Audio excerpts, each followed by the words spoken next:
Today we are reviewing In the Likely Event by Rebecca Yarros.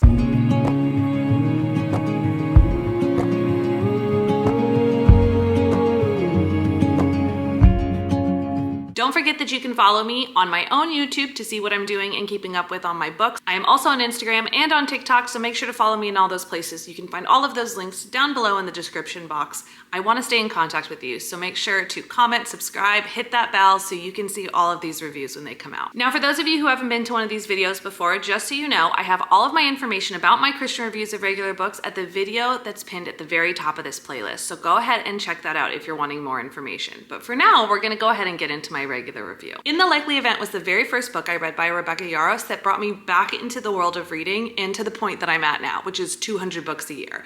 I cannot believe how fast I flew through this book, and I feel like it really did change the trajectory of my reading journey.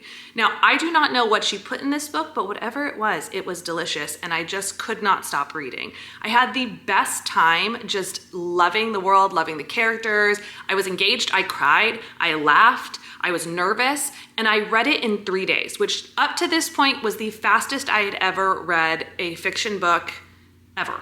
It was crazy. I just could not put it down. Ultimately, I rated this book 5 stars. I had the best time. Now let's go ahead and get into my Christian review. Within my Christian review, the first topic I always love to touch on is smut or spice, and this book definitely has it. It's something to keep your eye out on. Now, I had not read any popular books up to this point, and so my experience of reading smut or spice before this book was very limited. I was quite shocked at how much was happening in this book, and I had to kind of fast forward or skip pages multiple times. I also feel like it was a bit unnecessary how often it was talked about and the description in which it was talked about, so there is a lot to kind of look out for in that regard. The secondary category I want to touch on is explicit language, and yes, again, Rebecca Yarros does have a tendency to like to use explicit language, and that definitely applied in this book. It definitely had a fair bit of 4-letter words that I was keeping an eye out for. The last category is this book does actually take place in a war zone, so there is the potential of gore or violence.